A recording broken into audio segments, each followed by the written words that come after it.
Bismillahirrahmanirrahim. Assalamualaikum warahmatullahi wabarakatuh. Alhamdulillahirabbil alamin wassalatu wassalam ala asyrafil anbiya'i wal mursalin wa ala alihi washabbihi ajma'in. Rabbi shrah li sadri wa yassir li amri wahlul 'uqdatam min lisani yafqahu qawli. Subhanaka la ilma lana illa ma 'allamtana innaka antal alimul hakim. Amma ba'd. Alhamdulillah, tuan-tuan sidang pendengar yang dirahmati Allah sekalian, bertemu lagi kita dalam kuliah online, iaitu kuliah Ma'arif pada setiap malam Selasa dekat Masjid Kampung Rincing, Hulu, di mana kita baca kitab Tanbihul Ghafilin, dan kita masuk dalam bab hak jiran tetangga. Hari itu kita dah baca hadis yang berkaitan dengan maksudnya, iaitu 7 golongan di antara tujuh golongan di mana Allah Subhanahu Wa Taala tidak mahu melihat muka mereka, tidak mahu melihat mereka pada hari kiamat, ya, dan juga tidak kata-kata memberikan keampunan kepada mereka, dan juga tidak mahu bercakap dengan mereka. Jadi maksudnya golongan ni ada 7, antaranya ialah yang ketujuh, iaitu golongan dikatakan orang yang tidak menjaga hak-hak jiran. Jadi kita tahu bahawa hadis yang pertama itu menjelaskan kepada kita bahawa hak-hak jiran itu perlu dijaga. Ya, kerana disebutkan oleh Allah SWT dalam hadis ini mengatakan bahawa Allah SWT sangat tidak suka, maksudnya tidak mau melihat muka mereka ini pada hari kiamat. Kenapa? Kerana mereka tidak menjaga hak-hak jiran, ya. Jadi kita ambil hadis yang kedua pada malam ini yang membicarakan tentang hak jiran juga, iaitu Abu Lais As-Samarqandi meriwayatkan dengan sanadnya dari Abdullah bin Mas'ud radhiyallahu anhu berkata, Rasulullah sallallahu alaihi wasallam bersabda, "Walladzi nafsi biyadihi la yuslimu 'abdun hatta yaslama an-nasu min qalbihi wa lisanihi wa yadihi wa la yu'minu 'abdun hatta ya'mana jaruhu bawa iqahu." Qulna ya Rasulullah wama bawa iquhu, qala asyahu wa zulmuhu. Maksudnya demi Allah, ya, Allah Subhanahu, maksudnya Nabi Muhammad sallallahu alaihi wasallam, dia bersumpah, ya, demi Allah tidak seorang hamba sehingga selamat semua orang dari gangguan hati dan lidah, gangguan hati, lidah dan tangannya, dan tidak beriman seorang hamba sehingga aman jirannya dari gangguannya. Sahabat bertanya, apakah gangguan-gangguannya itu ya Rasulullah? Jawab Nabi SAW, tipuan dan inayah. Maksudnya asyahu, ghasyahu wa zulmuhu, ya, wa zulmahu, iaitu yang dikatakan tipuan itu, gangguan itu, iaitu dikatakan tipuan dan juga inayah. Jadi maksudnya kita tidak boleh menipu dengan bahasa yang lebih mudah, dan juga tidak boleh menginayai jiran kita, ataupun dikatakan menzalimi, ya. Menginayai maksudnya lebih kurang menzalimi, wa zulmuhu ni menzalimi jiran kita. Jadi ini penekanan hak jiran dalam hadis yang kedua ini menjelaskan, mengatakan bahawa orang-orang yang maksudnya tidak beriman, maksudnya tidak beriman seseorang itu, ya, selagi mana dia tidak orang kata menjaga hak-hak jirannya itu, iaitu antara hak jiran itu iaitu jangan jiran itu ditipu, ya, dan juga jangan jiran itu diinayai ataupun dizalimi. Ini maksudnya kalau sekiranya itu berlaku, maka digolongkan dalam golongan orang-orang yang tidak beriman, ya. Ada hadis-hadis yang lain yang menjelaskan tentang hal yang semacam ini. Dalam hadis yang lain, ya, dalam hadis yang ke-15, seingat saya dalam kitab hadis 40 juga ada menjelaskan, ya, yang diriwayatkan oleh Abu Hurairah radhiyallahu anhu, ya, bahawa Nabi SAW bersabda, man kana yu'minu billahi wal yaumil akhir. Maksudnya siapa yang beriman dengan Allah dan pada hari akhirat, ya, falyaqul khairan aw liyasmut. Jadi maksudnya dia nak berkata baik ataupun dia diam. Maksudnya dia naklah berkata baik, bercakapan dengan percakapan yang baik, ataupun dia yang lebih baik diam. Itu yang lebih selamat. Maksudnya kalau dia tak boleh cakap dengan perkataan yang baik, yang boleh mendatangkan kebaikan kepada seseorang itu, maka dia lebih baik dia diam. Kemudian yang dekat dengan itu juga, man kana yu'minu billahi wal yaumil akhir falyukrim jaruhu. Seterusnya Nabi kata, siapa yang beriman pada hari akhirat dan juga pada Allah Subhanahu wa taala dan hari akhirat, iaitu dia kena muliakan jirannya. Mana muliakan jiran ni maksudnya berkaitan dengan hadis yang disebutkan tadi, maksudnya jangan menipu dia, maksudnya jangan menginayai dia ataupun jangan menzalimi dia. Itu diantarakan dia maksudkan, mungkin dikaitkan dengan hadis yang kita sebutkan tadi. Maksudnya fal yukrim jaruhu, kita memberi kemuliaan kepada dia. Maksudnya jangan melakukan perkara-perkara yang disebutkan tadi. Antaranya iaitu disebut banyaklah perkara, tapi disebutkan hadis yang pertama yang kita baca tadi, iaitu berkaitan dengan penipuan dan kezaliman. Tak boleh kita bertipu, menipu dia dan kita zalim dengan dia. Kan? Dan yang seterusnya, man kana yu'minu billahi wal yaumil akhir falyukrim dhaifahu. Maksudnya siapa yang beriman dengan Allah Subhanahu wa taala dan hari akhirat, maka dia kena muliakan juga tetamu.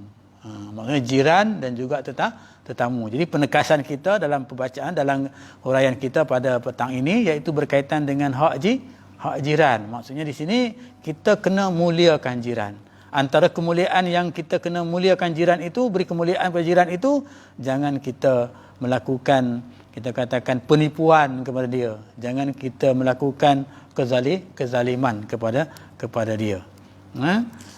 Di dalam maksud hadis yang lain pun banyak ada menyebutkan tidak beriman seseorang itu kalau sekiranya dia tidur dalam keadaan jiran sebelah rumahnya itulah lapar. Ada juga hadis yang mendekankan itu, betapa pentingnya kita kena jaga hak-hak jiran. Tandanya kita orang Islam yang beriman. Itulah indahnya Islam itu. Bukan indah untuk diri dia sahaja yang akan mendapat keredaan ataupun dapat keampunan daripada Allah Subhanahu wa taala, mendapat pahala daripada Allah Subhanahu wa taala, juga indahnya bagi orang, ya, bagi jirannya yang dapat dilayan dengan baik, ya, melayan baik dengan yang dimaksudkan dengan hak jiran itu. Kemudian dalam hadis yang lain juga nak menceritakan kepada kita tentang penekanan ini, kisah-kisah yang menceritakan tentang hak jiran ini. Abu Lais As-Samarqandi meriwayatkan juga, ya, dengan sanadnya dari Sa'id bin Al-Musayyab, ya, berkata Nabi SAW bersabda, ya, kehormatan jirannya terhadap jirannya bagaikan kehormatan ibu. Maksud hadis, ya, maksudnya kita kena hormat jiran kita itu macam mana kita hormat ibu kita, ya. Maksudnya tak boleh lawan ibu lah.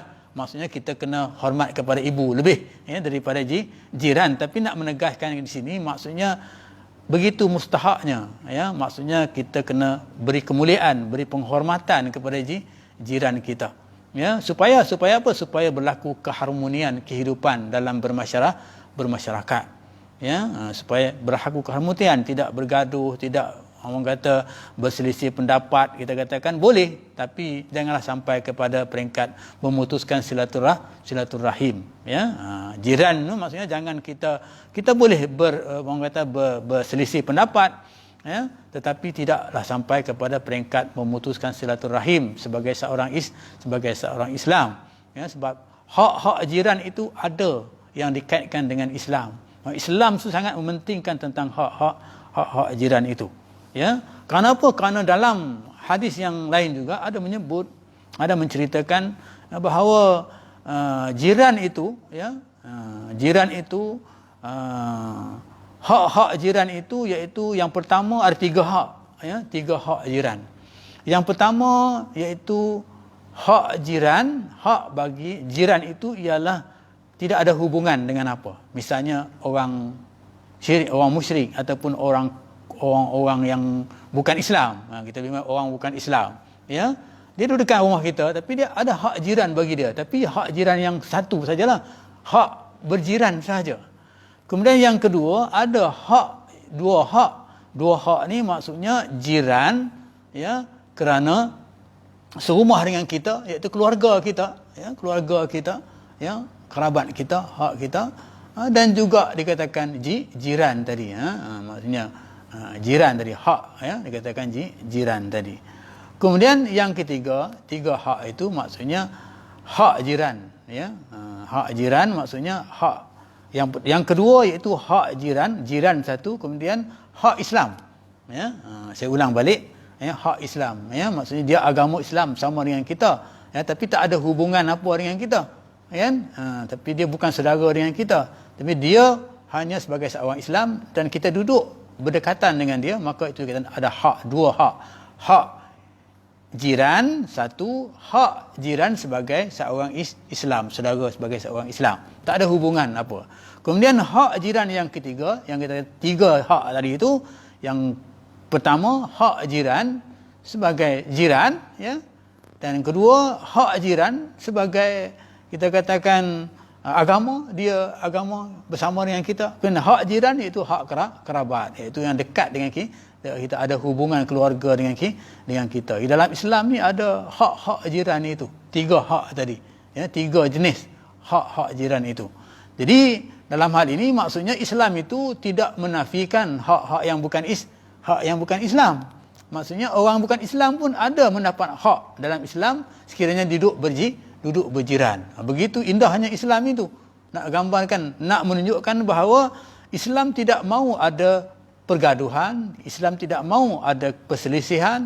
Islam nak supaya kita ni harmoni antara satu dengan yang lain. Sebab Allah Subhanahu Wa Taala yang menjadikan manusia ini. Walaupun dalam berbagai-bagai bangsa, dalam berbagai-bagai anutan dan sebagainya, tapi dalam hal yang tertentu, maka kita ada hak-hak tertentu yang kita kena hormat dia sebagai seorang manusia, iaitu makhluk Allah Subhanahu Wa Taala.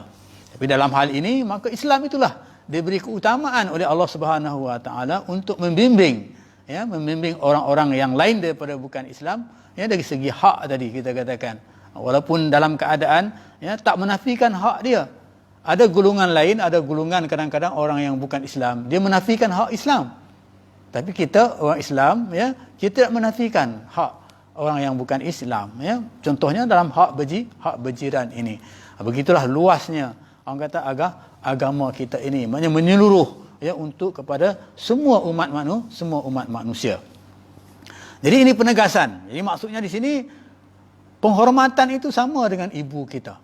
Jadi kalau dikatakan juga, ya, juga dapat kita artikan dengan ini, kalau disebutkan sama dengan penghormatan itu, maka haramnya menanggung jiran. Maksudnya haramnya kita katakan mengganggu jiran sama dengan haram mengganggu kepada ibu kita. Jadi kalau kita mengganggu ibu kita, kita buat tak baik kepada ibu kita dan sebagainya, maka kita berdosa, kan? Itu juga dalam hal ini, kalau kita mengganggu jiran kita dengan hadis yang kita sebutkan tadi, iaitu yang berkaitan dengan penginayaan dan juga kezaliman yang tidak menyenangkan dia dan sebagainya, maka itu juga dikatakan berdosa. Ya, macam mana kita kata kita berdosa kepada ibu kita. Sebab ibu kita sepatutnya kita mesti buat baik kepada ibu kita.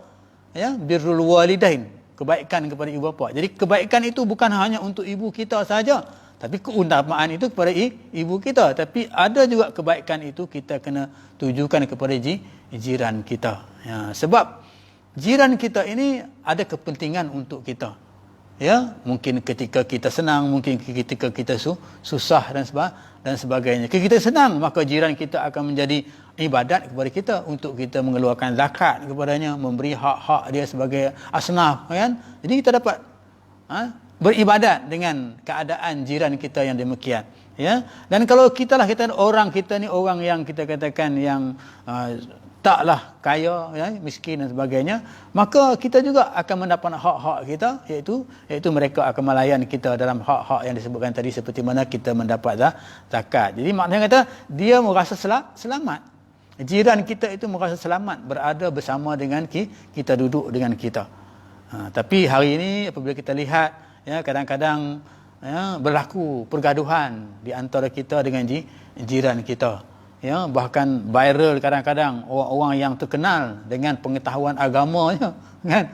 Orang-orang yang terkenal dengan, kita katakan, dengan orang katakan ilmu-ilmu yang berkaitan dengan pendidikan Islam agamanya, tapi dalam hal kita katakan menghormati jiran ini, mereka tak dapat melaksanakannya dengan baik. Bahkan mereka orang kata menjadikan kehidupan itu sebagai satu, orang kata, gelap kepada mereka untuk beribadat kepada Allah Subhanahu Wa Taala dari sudut berjiran, iaitu sudut mendapatkan hak-hak pahala hak-hak berjiran itu. Okey, kita tengok kisah-kisah. Ada banyak kisah yang berkaitan dengan bagaimana Nabi SAW itu mengutamakan jiran.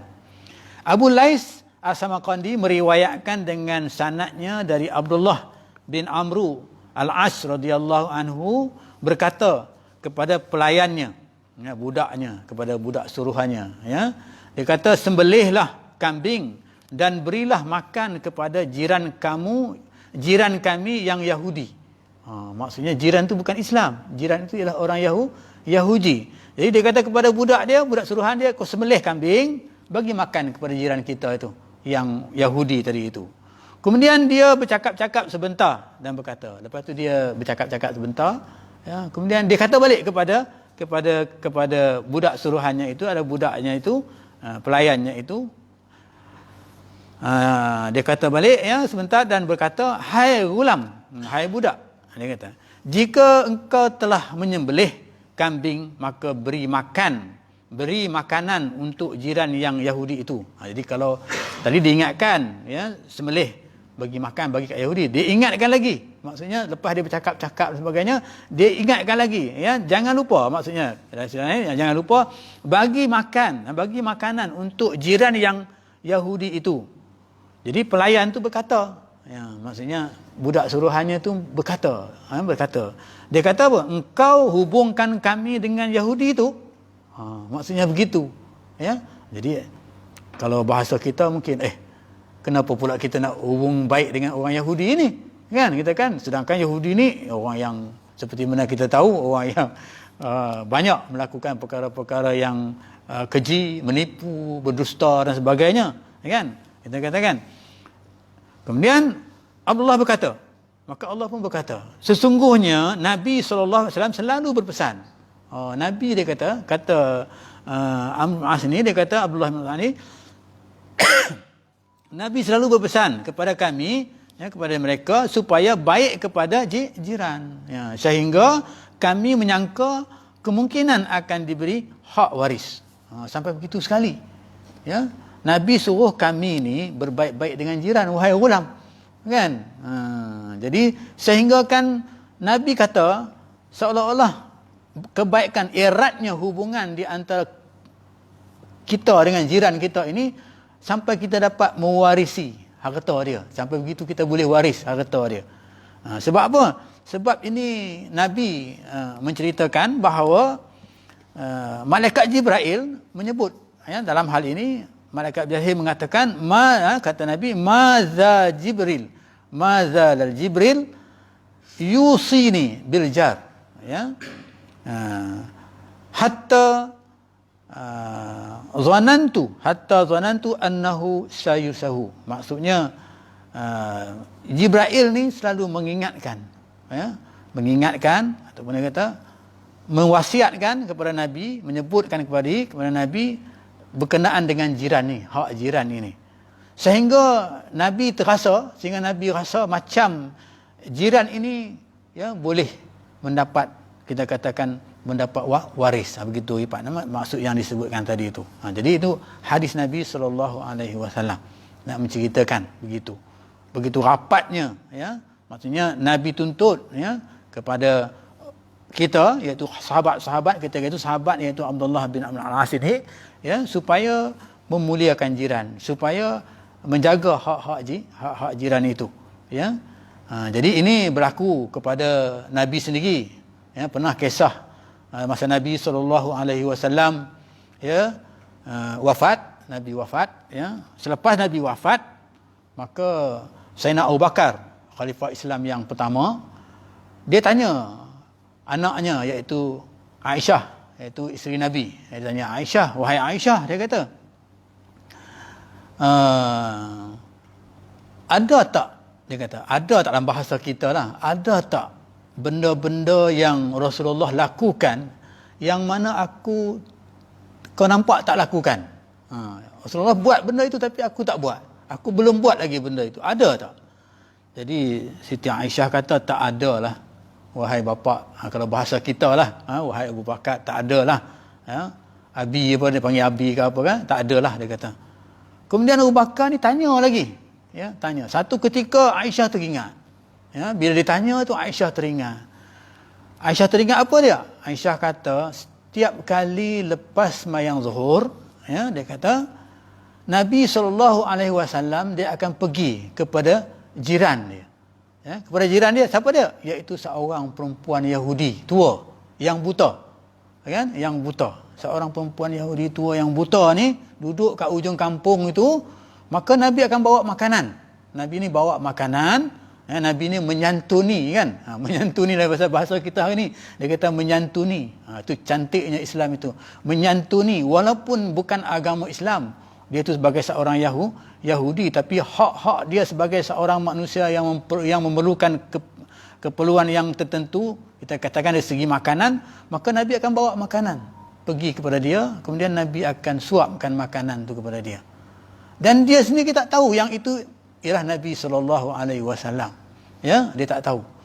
Jadi bila Aisyah ingatkan itu Abu Bakar, maka Abu Bakar pun ada benda yang belum dia lakukan, maka dia pun buat seperti itu, ya. Dia lepas sembahyang zuhur, dia pun buat seperti mana yang disebutkan oleh Aisyah tadi, anaknya itu isteri Nabi tadi, pergi kepada orang tua tadi itu, kemudian menyuapkan makanan, ya, kepada orang tua tadi. Bila dia menyuapkan makanan kepada orang tua tadi itu, maka orang tua tu kata, orang Yahudi itu kata, ini bukan orang yang selalu menyuapkan makanan kepada aku, dia kata. Ini bukan orang itu, ya. Kata Abu Bakar, pendek ceritalah, Abu Bakar kata orang itu dah tak ada dah wafat dah, ataupun dah meninggal lah, ya, orang itu dah wafat dah. Jadi tanya siapa dia orang tu, maka kata Nabi, kata Abu Bakar, orang itu ialah Rasulullah SAW. Kan, barulah dia tahu bahawa yang menyuapnya itu ialah Rasulullah SAW, dan suapannya itu suapan yang lemah lembut, ya, suapan yang kita katakan yang menyenangkan hati dia, ya, ketika dia nak mengunyah makanan. Kalau makanan tu agak keras, maka dilembutkan dulu makanan itu, ya, maka disuap makan itu, menyebabkan dia senang makan, ya, sebab dia dah uzur, dia dah tua, ya. Mungkin dibaginya air ke ditegukkan air lah, bahasa kita lah, kita katakan dengan cara mana pun, maksudnya dengan menyebabkan dia rasa makan tu dengan keadaan selesa. Bila Abu Bakar suap makanan, dia kata, ini bukan macam itu ni. Ini orang lain ni. Bukan macam itu. Ya. Jadi bila dia tahu bahawa Nabi SAW sudah wafat, iaitu Nabi Muhammad, maka dia berkata kepada Umar, ajarkanlah apa yang orang itu ajar kepada kamu. Maka dengan cara itu maka dia memeluk Islam. Diceritakan bahawa dia memeluk Islam. Jadi maksudnya santunan yang dibuat oleh Nabi SAW yang diikuti oleh sahabat, sunnah Nabi itu, maksudnya melaksanakan sunnah Nabi itu, menyantuni itu, maksudnya dapat lagi Sayyidina Abu Bakar mengislamkan seorang Yahudi ketika itu, walaupun Nabi Muhammad SAW dah tak ada dah melaksanakan aktiviti itu, tapi dilanjutkan oleh Sayyidina Abu Bakar radhiyallahu anhu, maka dengan sebab itu bertambahlah umat Islam, iaitu seorang Yahudi tadi itu telah memeluk Islam. Begitulah indahnya dikatakan hak-hak berjiran itu, santuni itu, kan? Jadi kalau hari ini kita nak ibaratkan macam itu, tak ada lah. Tapi mungkin yang berlaku di Kuala Lumpur hari ini kita nampak, kan? Apa, geladangan, ya, iaitu geladangan, istilah geladangan, ya, iaitu orang-orang yang tak ada makanan, yang memerlukan makanan, ya, rupanya bukan sikit, ramai, ya. Bila kita tengok dalam viral ni, ramai. Tapi bagaimana, ya, maksudnya menyantuni, kita kata menyantuni jiran-jiran orang-orang yang macam ini juga dikatakan merupakan melaksanakan hak berjiran itu. Jadi itulah indahnya Islam itu dalam bentuk hak-hak berjiran, iaitu bagaimana kita menyantuni jiran kita. Dalam hadis menyebutkan tadi berkaitan dengan kezaliman, dengan penipuan, itu langsung tak boleh lah, kan? Ini penyantunan ini dengan maksud memberi kemudahan, memberi kemuliaan kepada mereka itu, memberi kebaikan kepada mereka itu, ya. Kerana Islam itu rahmatan lil alamin, memberi rahmat kepada seluruh alam. Jadi kalau dia tu orang Islam, itu man kana yu'minu billahi wal yaumil akhir tadi, dia kata siapa yang beriman dengan Allah Subhanahu wa taala dan hari akhirat tadi, fal yukrim jaruhu, maka dialah nak dia muliakan jirannya. Jadi bila muliakan jiran ni maksudnya melakukan apa sahaja yang diperintah oleh Allah Subhanahu wa taala untuk menyantuni mereka ini, bukan dengan menyantu ini maknanya melaksanakan tugas kita sebagai seorang Islam, bahkan ia juga sebagai satu, kita katakan, uslub dakwah, ya, bagaimana kita nak mendekatkan, ya, agama kita dengan orang yang bukan Islam, bagi usul dakwah, maksudnya beri perhatian, menyantuni, ya, apa yang mereka rasa susah, kan? Ini kita tengok hari ini kumpulan-kumpulan geladangan itu sangat memerlukan hal-hal ini. Jadi kita ucapkan tahniah lah, ya, kepada mereka yang sanggup, ya, untuk menyantuni mereka ini, ya. Bukan semua orang, ya, mungkin saya boleh bercakap di sini saja, mungkin saya pun tak sampai peringkat untuk nak pergi begitu untuk nak menyantuni mereka ini, ya. Tapi tahniah, ya, kepada mereka yang dapat menyantuni orang-orang yang seperti ini. Begitu juga kita tengok masjid kita pun tidak sunyi, ya, daripada melakukan aktiviti-aktiviti seperti ini. Ya, contohnya 2-3 hari lepas, ya, kita tengok nazir dan juga penolong nazir, ya, juga dengan beberapa ahli dan kuasa masjid, ya, jemaah untuk pergi menyantuni, ya, kita katakan jiran-jiran sekampung kita, ahli-ahli qaryah kita, menyenang kampung kita ini, untuk memberi sedikit bantuan menyenangkan hati mereka, ya, bagi terutamanya kepada golongan orang-orang yang sudah kita kata kurang upaya ataupun golongan-golongan yang dah uzur, ya. Ya, jadi mereka ini perlukan kepada perhatian dan kata layanan yang baik bagi kehidupan yang mereka lalui itu. Jadi dalam hal ini maka Allah Subhanahu wa taala, ya, melalui hadis yang kita bacakan ini, 2 hadis yang kita sebutkan tadi itu, dapat menjelaskan kepada kita bahawa indahnya Islam itu dalam melaksanakan kerukunan kehidupan, kita katakan berjiran tadi. Kemudian sebelum kita akhiri, ya, sebelum kita masuk kepada banyak lagi benda-benda yang apa yang perlu kita buat, ya, untuk supaya dapat kita katakan memenuhi hak-hak jiran ini. Tadi mungkin keseluruhannya kita dapat mengatakan bahawa jangan kita khianati, kita beri kemuliaan kepada mereka. Contohnya kita beri makanan, kita seperti mana dilakukan oleh Rasulullah sallallahu alaihi wasallam. Zaman Rasulullah, mungkin zaman kita, kepada golongan-golongan geladangan yang memerlukan keperluan, dan juga golongan-golongan asnaf yang miskin, ya, yang perlukan kepada bantuan-bantuan ini. Sedangkan mereka itu adalah berjiran dengan kita. Okey, saya belum kita akhiri tazkirah ringkas ini, ya, lama-lama pun tak elok juga, ya, kena jemu juga mendengarnya, tapi biarlah sedikit kita katakan, ya, supaya dapat kita merasai, ya, kan, mendapat apa yang disebutkan ini.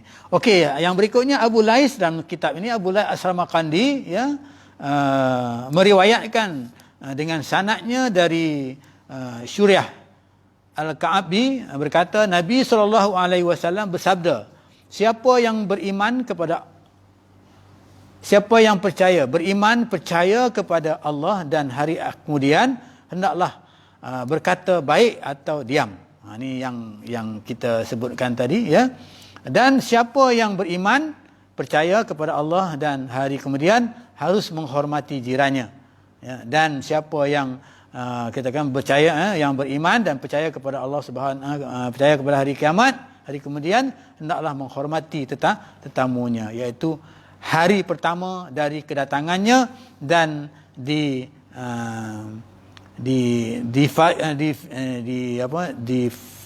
fiahnya sehingga tiga hari, maknanya diberi kepada dia sampai 3 hari, dan selebihnya itu maka itu sebagai sedekah.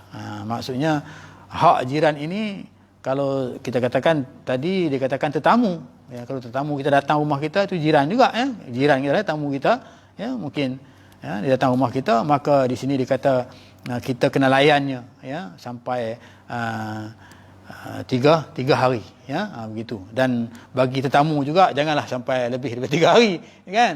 Jadi kalau elok-eloknya jangan lama lah, kerana jadi itu yang berlaku. Tapi insya-Allah kita akan sambung perbincangan ini pada masa yang akan datang, ya. Jadi saya berhenti setakat itu, ya. Jadi mudah-mudahan ianya dapat memberi sedikit pengetahuan kepada kita, ya. Orang kata mendekatkan diri kita dengan Allah Subhanahu Wa Taala dalam keadaan untuk kita nak beribadat dalam bentuk jiran, kejiranan, ya. Lebih-lebih lagi zaman Covid ini, ya. Hari ini mungkin lepas 12 tengah malam ni, ya, kita dah tak boleh lagi dah nak berjalan lagi dah, ya. Kena PKP kita, kena berkurung kita. Jadi mungkin jiran-jiran kita dekat-dekat kita itu mungkin ada yang memerlukan sesuatu mungkin, dan sebagainya, maka inilah keperluan-keperluan kita katakan yang perlu kita melaksanakan ibadat kita kepada Allah Subhanahu Wa Taala, selain daripada ibadat khusus yang kita disebutkan tadi, iaitu solat kita, puasa kita, ya, kita katakan zakat kita, ya, haji kita, dan sebagainya. Maka puasa kita, ya, begitu, maka kita juga kena melaksanakan ibadat kepada Allah Subhanahu Wa Taala dalam bentuk, kita katakan dalam bentuk kifayah ini, ya, dalam bentuk kifayah, iaitu dalam bentuk bantuan-bantuan yang disebutkan tadi. Maka sebab itu Allah Subhanahu Wa Taala sebut dalam Al-Quran, ya, wa ma khalaqtul jinna wal insa illa liya'budun. Aku tidak jadikan jin dan manusia melainkan untuk beribadat. Ya, jadi beribadat ni maksudnya apa saja kelakuan kita yang kita lakukan selain daripada ibadat khusus tadi itu mendatangkan kebaikan, ya, kepada diri kita dan juga kebaikan kepada orang yang bukan diri kita, bukan orang lain, ya, juga kepada orang bukan Islam dan sebagainya, sebenarnya kepada manusia, maka itu dikatakan beribadat kepada Allah Subhanahu Wa Taala, ya. Itu dikatakan beribadat kepada Allah Subhanahu Wa Taala. Maknanya pengertian ibadat di sini maksudnya luas dalam bentuk yang diceritakan dari segi hak jiran ini. Jadi saya berhenti setakat itu. Yang baik itu daripada Allah Subhanahu Wa Taala, yang lemah itu kelemahan daripada diri saya sendiri, ya, minta ampun, minta maaf, ya. Aqulu qawli hadza wa astaghfirullahal azim billahi taufiq wal hidayah. Assalamualaikum warahmatullahi wabarakatuh.